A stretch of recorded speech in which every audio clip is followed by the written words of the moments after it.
rather than saying, well, we have to defeat them, no, let's just try to persuade them.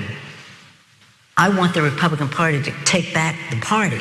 Take it back to where you were, where you cared about a woman's right to choose, and you cared about the environment, and all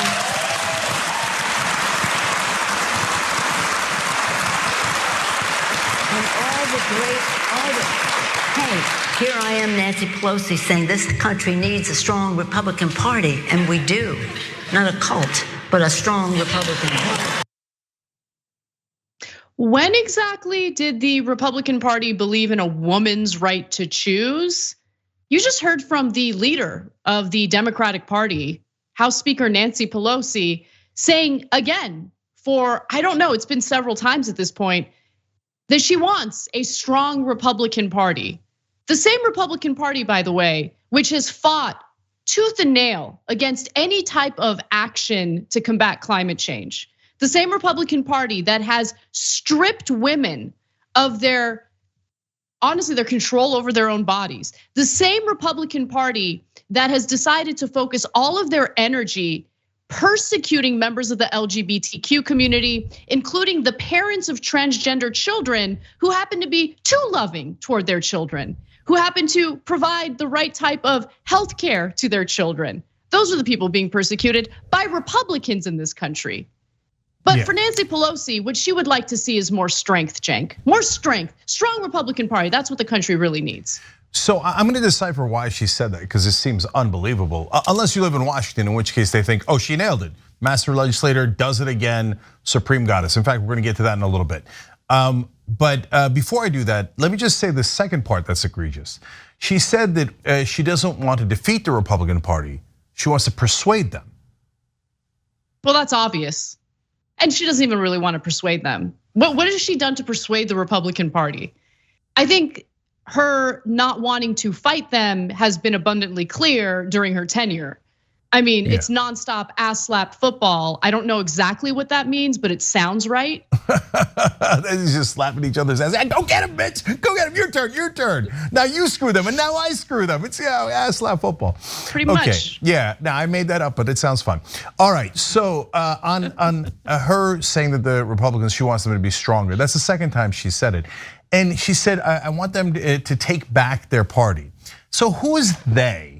Given that 93% of Republicans voted for Donald Trump in 2020, not 2016, 2020, they saw all the monstrous behavior, the insanity, the Clorox in the lungs, everything, and they were like, yeah, I'm here for it. So who is they? And this is important, guys. She's talking at the Aspen Ideas Climate Conference in Miami. She's talking to- In Miami. Yeah, in Miami. She's talking to an intensely rich crowd. Exactly her kind of crowd, the kind of crowd that thinks a Bono poem can win the Ukrainian war. And so if you notice, when she said those insane, ludicrous things, they all applauded like, yes, yes, yes. And so what she's saying is, hey, donors, remember when you used to control us and the Republicans? Why don't you take your party back? Remember that the Republican Party is the original party of the corporate donors and the really rich, right? So she's like, why don't you take it back? And that way we'll keep playing these nonsense games. Now we'll agree on social issues like being pro-choice and climate change, although that is a lie. They've never agreed to that. There was only a couple of Republicans who did, but it was enough for the optics of bipartisanship while they robbed us blind and handed all the money to the corporate donors. That's why it gets such a great applause line there when the rest of the country thinks, oh my God, what did she say? She's insane. Why is the leader of the Democrats in the House saying that she wishes these lunatic Republicans who think the 2020 election was stolen, COVID is fake, etc., that they should be stronger? That's insanity. And that somehow she's going to magically persuade MAGA to be pro-choice and in favor of climate change and being reasonable. But guys, as we're gonna show you, there's articles today in Washington talking about how the Democratic Party needs more Nancy Pelosi's, because to them, they don't see what we see. Everybody in Washington thinks she is brilliant and is just an unbelievable leader for the Democratic Party and is super strong and fights Republicans better than anybody does. Yes, in Washington, there's a completely different cult, to use her word, and that is got its alternative facts And it is just as crazy as the Trump cult.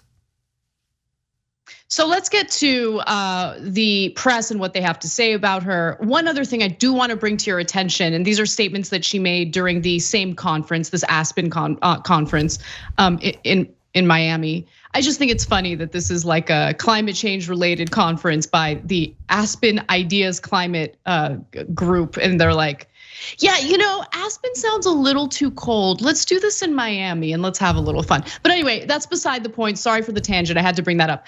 Let me also just get to what she had to say about Joe Manchin, right? Because one of the areas where we've been very critical of Democratic leadership, not just Nancy Pelosi, we've been talking about Chuck Schumer, Joe Biden, even the heads of various important committees in the Senate, like the Budget Committee, Bernie Sanders. Like, please, for the love of God, call out your colleagues. All right, start playing hardball with members of your own party. We've seen how Republicans discipline their own to ensure that they fall in line. You don't see that with the Democratic Party unless it has to do with progressives.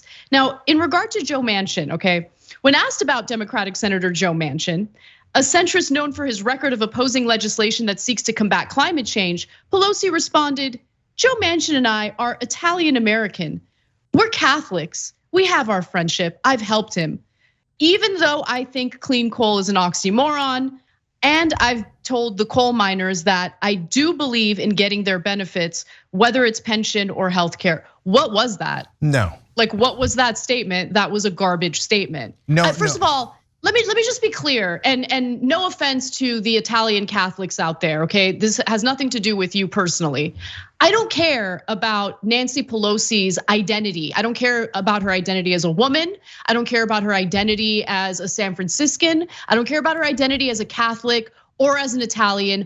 All of that information is completely irrelevant to the fact that she is doing a poor job representing the interests of the very people who elected her in that position of power in the first place. She has failed the American people. She has failed the Democratic Party. She has failed Democratic voters. And distracting us with like how she's this lovely Catholic woman, I don't care. Totally irrelevant. No one asked you about your identity. Yeah. So guys, again, in Washington and in the media, they keep saying she's brilliant. You just heard that quote. That quote makes no sense at all. It's as incoherent as anything Donald Trump has ever said. They asked her, well, how are you gonna get Joe Manchin to support legislation on climate change? It's a great question. And actually the most important question, since he's blocking all of this and he owns a coal company. And at the end of the answer, she got to, well, I've helped him with pensions or I've helped minors with pension and healthcare. What? Okay, but wait, what does that have to do? I mean, if she then connected it back to, and hence we're doing horse trading, and because they got the pensions, then he's gonna vote with me on climate change. Okay, I say, okay, completely, I get it, no problem. And we're not talking about half a loaf and purity tests and any of that stuff. We're just talking about like, hey, how are you gonna get him? He said, but remember, we're both Italian and Catholic, and then pensions and blah, blah, blah. And I love Republicans. No, she's gone, she's gone. None of that makes any sense. So I swear to God, and for you that don't live in Washington, you keep thinking, Cenk, why are you emphasizing? This is so obvious, right? No, we're persona non grata in Washington because they find these things to be outrageous. They think, oh my God, what a great answer. Of course, Italian, Catholic, pension, that's how you're gonna get Manchin to do what? No, all of Washington has lost their goddamn minds. No, she needs to go instantly. Do you think she's gonna come up with a strategy to beat Republicans? No, we're totally and utterly screwed. These are our feckless, ridiculous, totally out of touch, clueless leaders.